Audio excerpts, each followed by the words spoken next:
Yves Coppens, bonjour. Bonjour. Le grand public vous connaît par vos travaux de paléontologue et notamment par la découverte bien évidemment de la célèbre Lucie. Pourquoi aujourd'hui vous intéressez au climat et vous exprimer sur cette thématique? Oui, ben c'est pas aujourd'hui en fait. Je commence par le commencement. Ma formation est ancienne, il suffit de me regarder. Et ça veut dire qu'en France, cette formation de naturaliste passait par tous les animaux de la Terre, toutes les plantes de la Terre, tous les cailloux de la Terre. C'est de la géologie, de la Hmm. zoologie, de la botanique. Et ça donne une formation qui est vraiment une formation très généraliste au départ. Après, je me suis spécialisé en paléontologie des vertébrés. Et une formation qui permet d'avoir toujours en tête tous ces éléments, tous ces éléments du terrain, par exemple.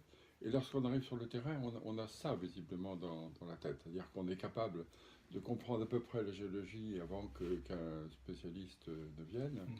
On est capable de comprendre ce que fournissent les terrains, aussi bien en termes de plantes qu'en termes d'animaux. Donc on a la possibilité de faire, si vous voulez, une synthèse assez vite. Et ceci n'est pas vrai dans d'autres pays où des gens probablement plus jeunes aussi, donc leur formation est peut-être un peu différente en ce sens, sont formés de manière beaucoup plus spécialisée. Et par exemple, j'ai eu des collègues américains, c'est pas parce qu'ils sont américains, mais américains paléo-anthropologues qui ne cherchait que le petit morceau d'humain ou de préhumain. Or, il faut savoir que dans les terrains même les plus riches, le petit morceau, le sud de l'Éthiopie par exemple, le petit morceau de préhumain, moi je l'avais après 5 tonnes de restes d'autres bestiaux, quoi. Donc il vaut mieux être capable de comprendre les autres bestiaux Mhm. d'abord, avant de comprendre le bout de reste humain que l'on risque de trouver ou pas. Ceci veut dire que moi j'ai toujours été orienté par l'ensemble de Mhm. l'image. Et l'ensemble de l'image, c'est forcément les animaux, les plantes, donc l'environnement, donc le climat. Et je me suis toujours intéressé, mes travaux ont beaucoup porté sur la corrélation entre l'évolution des êtres vivants et l'évolution du climat. Donc corrélation qui s'est avérée juste, puisque finalement la grande conclusion quand même, la grande conclusion de mon existence, c'est d'avoir trouvé, raconté, démontré que l'homme lui-même était un fruit d'un changement climatique. Il était dû au fait qu'un préhumain, un jour, pour survivre, a eu la nécessité de s'adapter à un changement climatique qui était une sécheresse.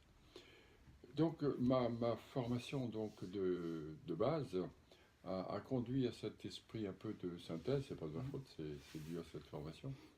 Et ça donne cette espèce d'originalité à mon travail par rapport à ceux qui sont beaucoup plus pointus dans leur domaine. Alors c'est pas une question, enfin je ne veux pas me vanter, c'est que la question n'est pas là, mais je veux dire que par formation, je suis beaucoup plus un homme de synthèse qu'un homme d'analyse. Les autres sont bien meilleurs en analyse. Mhm. Donc voilà le départ. Ce qui fait qu'un beau jour de 2002, juin 2002, le président Chirac m'a fait demander, et finalement m'a demandé lui-même, parce que je traînais un peu les pieds, d'écrire la charte de Oui, l'environnement. j'allais y Donc venir. j'ai fait ça entre 2002 et 2003, et finalement je lui ai rendu cette charte en avril Mhm. 2003. Donc j'ai mis vraiment les pieds, et malgré moi, encore une fois, au cœur, au creux Mhm. de l'environnement actuel cette fois. Et cette charte, évidemment, m'a fait rencontrer beaucoup de gens. On a eu des contacts avec à peu près 500 000 personnes, ce qui est pas mal. D'accord. C'est pas... C'est pas la totalité de la population française, mais enfin, Ça fait déjà un bel échantillon. c'est quand même, c'est ça.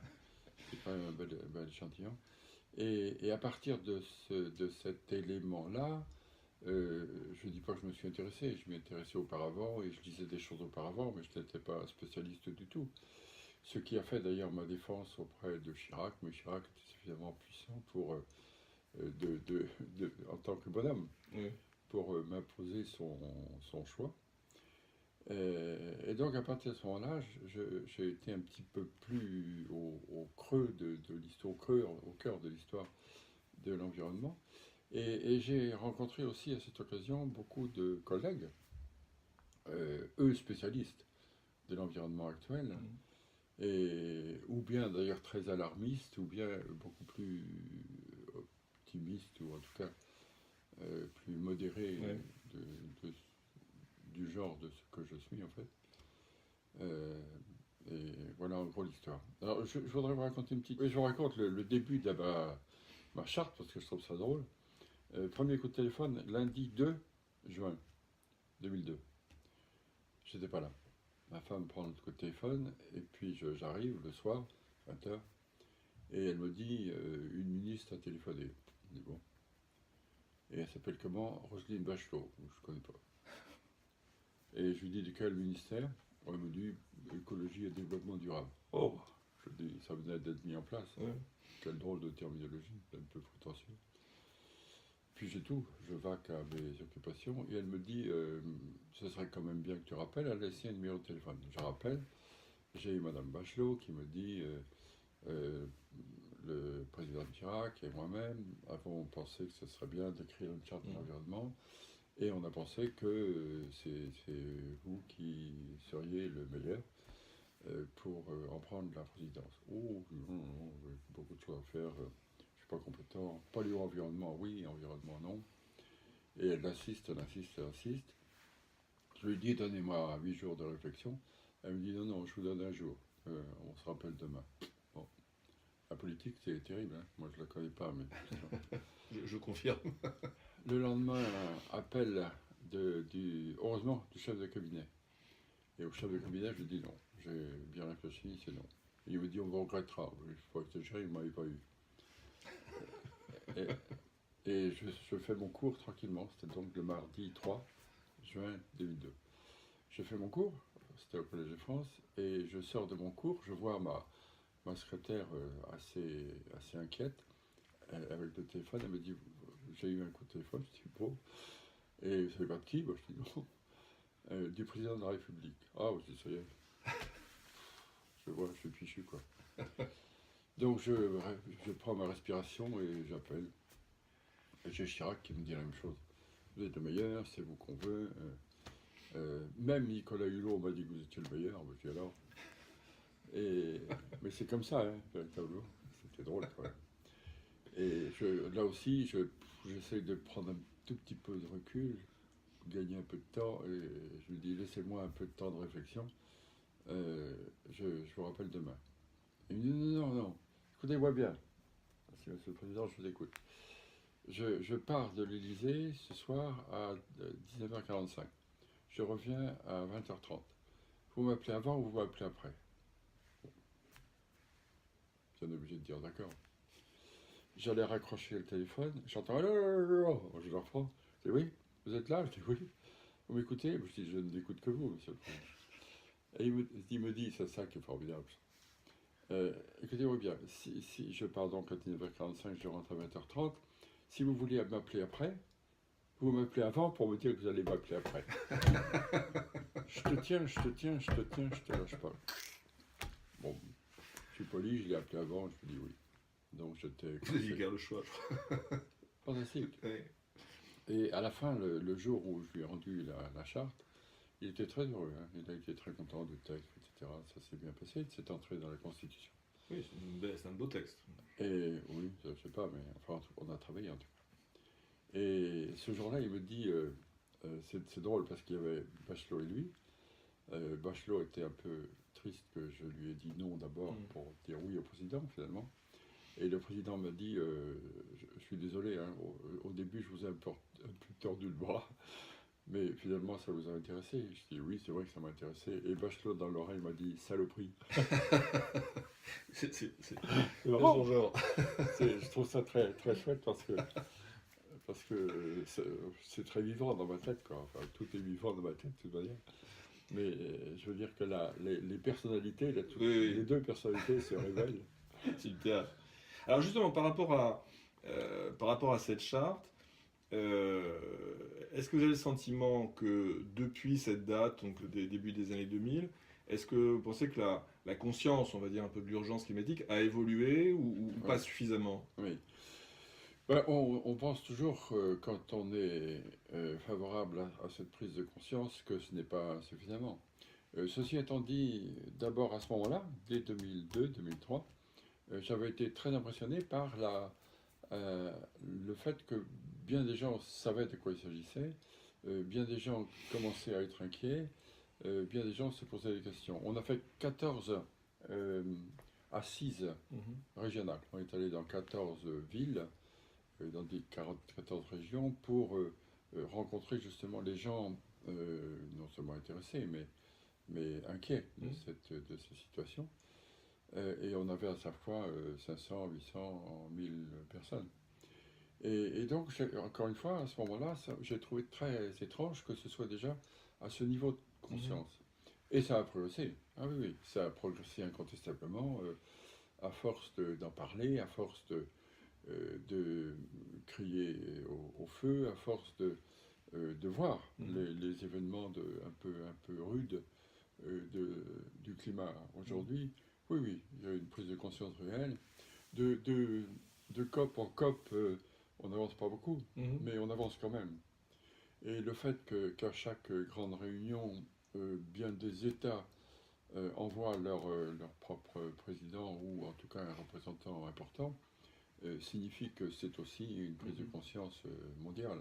Il y a de plus en plus de mouvements. Moi, j'en reçois plein sur Internet Mhm. je sais pas quoi, manifestations en faveur de cette prise de conscience de l'environnement et du changement de climat, etc. Donc il y a un progrès, c'est incontestable. Mais est-ce que ça se traduit suffisamment en actes? Parce que, notamment en termes d'anticipation, parce qu'on connaît quand même un petit peu les résultats, les conséquences de tout cela. Est-ce que vous Hum, pensez qu'on anticipe suffisamment ces conséquences? Oui. Non, non, ça c'est vrai que non. Et le problème justement, c'est l'anticipation. Mhm. Et non, parce que les humains ont l'habitude de, de juger dans leur tête en fonction de leur existence Mhm. ou des existences de leurs parents, grands-parents, puis ça va pas tellement au-delà, quoi. Donc c'est difficile Mhm.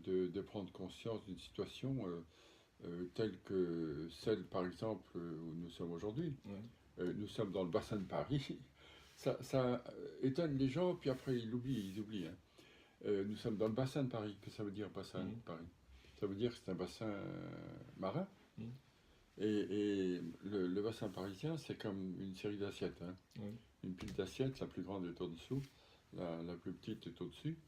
Et il y a eu donc une série d'occupations marines pendant 200 millions d'années. Mhm. Et quand le moindre trou dans Paris, vous trouvez des Coquillage, tout à fait. coquillages marins. Moi, j'ai fait dans le temps, je me rappelle de ça parce que j'y peux retourner depuis, un petit film qui s'appelait Images des mondes perdus. C'était un documentaire, il y a longtemps. C'était un documentaire au moment où il y avait le documentaire du grand film dans les Oui. salles. Et c'était un documentaire sur l'évolution biologique. Mhm. Et on était allé tourner juste à la sortie de Paris, où dans ce qu'on appelait la mer de sable, Oui. c'était une grande plage. Enfin, c'est une grande Mhm. plage, Bah, nous, oui. et pleine, c'est ça, pleine de coquillages. Donc on voit ça, mais c'est difficile de réaliser Mhm. comme ça dans sa tête que la mer a été ici. J'étais il y a quelques jours dans le Sancerrois. Mhm. Vous voyez, pas n'importe quoi. Mhm. Et dans le Sancerrois, parce que c'est l'époque de la Saint-Vincent. Oui. Saint-Vincent, Saint-Vincent est le patron des vignerons, Ouais. et donc il y avait la grande fête de la Saint-Vincent. C'était très bon d'ailleurs. Le Sancerre, c'est bon. Et donc, j'ai été bien sûr nommé vigneron d'honneur. Oui, merci, on applaudit. Mais c'est intéressant parce que j'ai vu à Sancerre même ce qu'ils appellent la maison des Sancerres. La Oui. maison des Sancerres, c'est une sorte de musée et où il y a une très belle reconstitution de ce qu'a été le terroir Mhm. aux différentes époques représentées par la géologie de l'endroit, et avec des simulations. Et on voit à plusieurs reprises la mer arriver, Oui. quoi, la mer s'installer. et puis se retirer, et puis des mouvements du sol, des failles, etc. Et puis la mer revenir. Et ce qui veut dire que pour la planète, si vous voulez, que la mer soit aujourd'hui retirée mais qu'elle revienne, ça n'a rien d'étonnant. Oui, c'est un... Et de manière abusive, mais ça n'a pas d'importance, je ne veux pas faire une mauvaise histoire là-dessus, mais quand on dit sauvons la planète, c'est idiot. La planète n'a pas besoin d'être sauvée. Hein. C'est nous qui en avons besoin. Oui, ça c'est autre chose. Et justement, alors quand vous dites anticiper, c'est tout à fait ça. On n'anticipe pas assez. On n'anticipe pas assez les mouvements climatiques, on n'anticipe pas assez le fait que quand la Terre est lancée dans quelque chose, il y a une inertie, et elle ne va pas s'arrêter comme ça du jour au lendemain. On n'anticipe pas assez que le Groenland est en train de fondre. S'il fond complètement, ça fait 7 mètres de hauteur d'eau, et la mer en ce moment monte. Et si l'Antarctique fond, ça fait 70 mètres. C'est pas étonnant toujours, hein. C'est toujours pas étonnant pour un géologue. Ça fait 70 mètres de montée de haut. Donc, vous savez nager. Alors, je plaisante bien sûr, parce que ça se fait pas comme ça en 3 jours. Mais c'est important. Et c'est important parce que je crois que c'est 50%, sinon plus, de la population humaine, 8 milliards d'individus, qui habitent sur le littoral. Et ces gens-là, bien sûr, chercheront à survivre, donc rentreront à l'intérieur et bougeront. Donc les réfugiés climatiques, bien sûr qu'il va falloir y penser, les voir, les apercevoir, les recevoir, en faire quelque chose. On ne peut pas faire ça comme ça. Alors il y a des instances internationales qui sont au courant de ça, mais ça, ce n'est pas très passé dans les mentalités. Et dans les mentalités, quand on dit il va y avoir 100 à 200 millions de réfugiés climatiques, évidemment, là aussi, c'est pas du jour au lendemain. Mais comment voulez-vous anticiper ça en regardant la vie quotidienne qui, elle, ne bouge guère, quoi. Tout à fait. Il neige un petit peu en ce moment, ça va pas loin. Hein.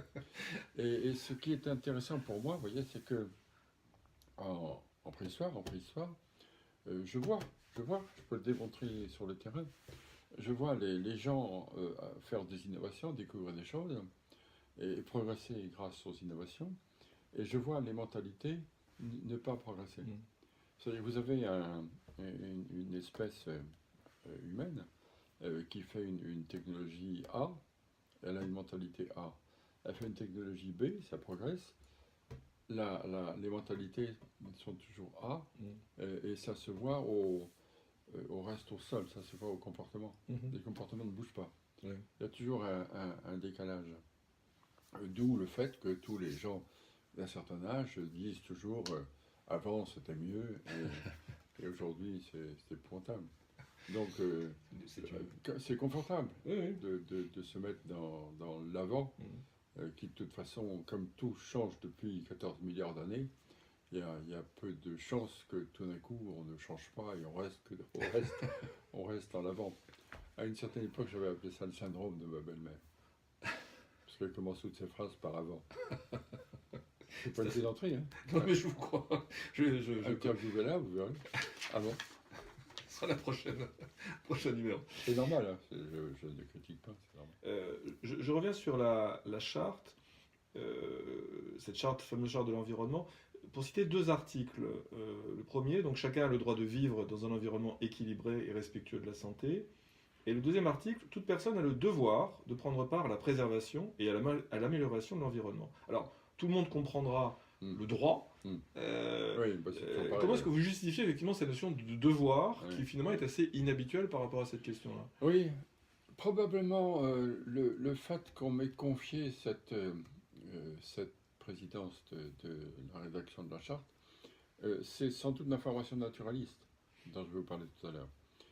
Lorsque vous avez une formation de naturaliste, vous voyez toute l'histoire depuis les premiers quarks, les premiers atomes, et vous voyez l'histoire se dérouler, et vous voyez la vie apparaître, et vous voyez la vie apparaître à partir de cette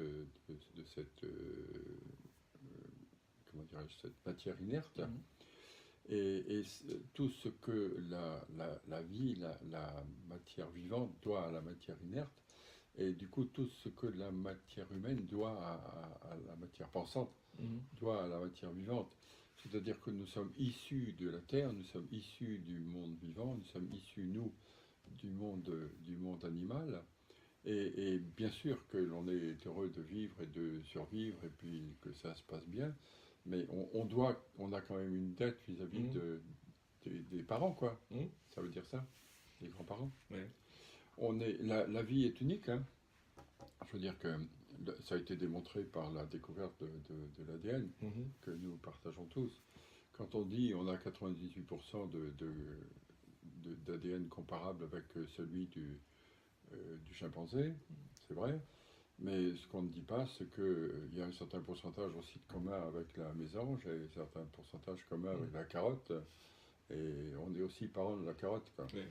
Et quand je raconte ça aux enfants, évidemment, ils ont des yeux comme ça.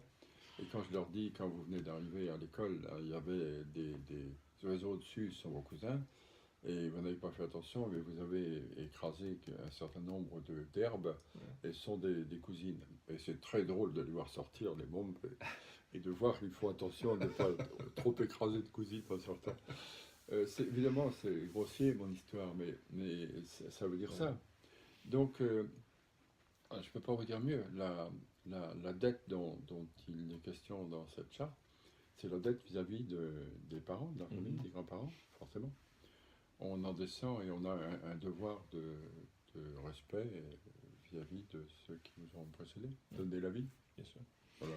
Alors, justement, peut-être pour conclure, puisque c'est un petit peu, c'est pas seulement l'affaire de tous, mais que c'est aussi un peu l'affaire de chacun, de veiller sur cet environnement. Quelles seraient selon vous, voilà, trois actions, j'allais dire peut-être entre guillemets vertueuses ou positives, que chacun pourrait accomplir pour, à son niveau, contribuer à cette protection de son environnement?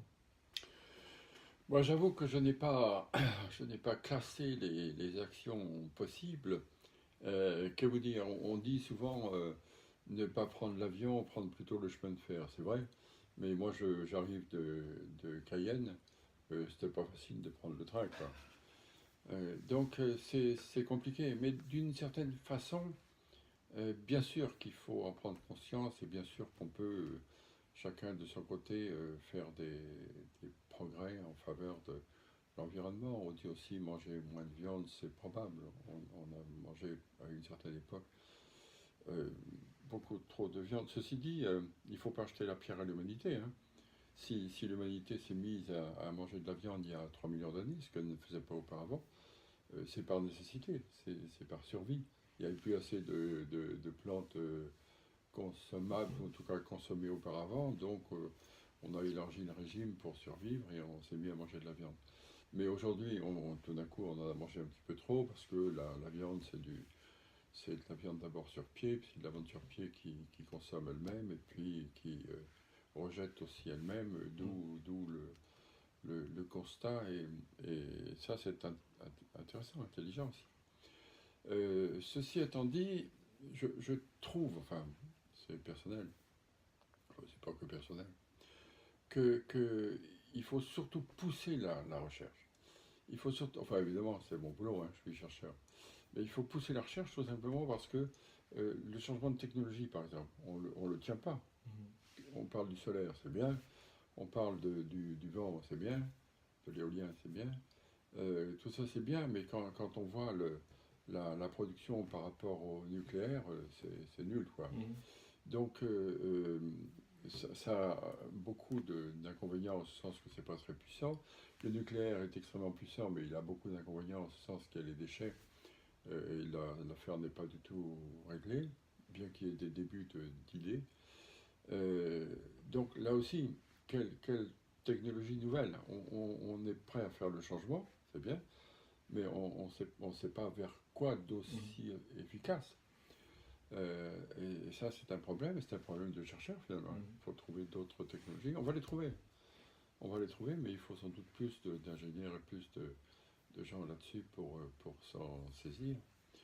Et puis, par ailleurs, les gaz à effet de serre. Les gaz à effet de serre nous embêtent, oui. Donc il faut en dépenser moins, c'est bien. Mais pourquoi pas, je dis ça d'ailleurs, mais bien d'autres gens y ont pensé, hein, pourquoi pas trouver une solution pour séparer le carbone de l'oxygène. Ça paraît quand même simple, quoi. Le carbone à côté, c'est pas simple du tout, hein. L'oxygène de l'autre. Il y a quelques machines qui ont été réalisées, notamment en Israël. Pour le faire, c'est très coûteux, c'est pas très efficace, donc pour le moment c'est nul, il n'y a pas de solution. Et il paraît que c'est un peu idiot de penser à cette histoire-là. Moi je continue à y penser, parce que, encore une fois, je suis scientifique, je fais confiance à la science, et je pense que ces gaz à effet de serre étant réduits d'une autre manière, reconsommés en quelque sorte, on pourrait avoir une solution au moins d'attente. Mais encore une fois, ne perdons pas de temps, parce que l'on monte, quoi. Zut. Moi, je suis en train je suis président du comité scientifique international. Quand je suis président de quelque chose, c'est toujours scientifique et international. Je me vante, mais c'est vrai. Donc je suis, à mon âge forcément, je suis président du comité scientifique international des mégalithes. Des menhirs et des dolmens là-bas de Karnak et du Morbihan, qui sont extrêmement présents, denses, serrés, ça entre 5 et 7 000 ans. Et c'est évidemment très important pour les faire entrer au patrimoine mondial de l'humanité.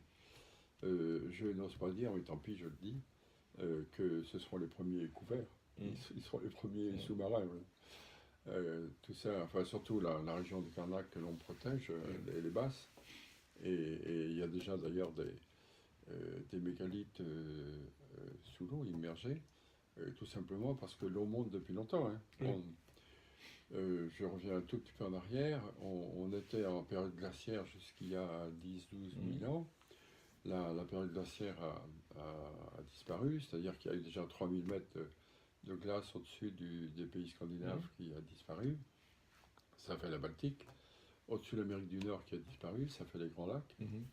Et ça fait monter l'eau en même temps. Et à la suite de ça, il y a eu un interglaciaire. Et nous sommes dans l'interglaciaire. C'est-à-dire que la montée des eaux et la montée de la température se fait depuis 10 000 ans. En ce moment, ça ne veut pas dire que je nie le changement climatique.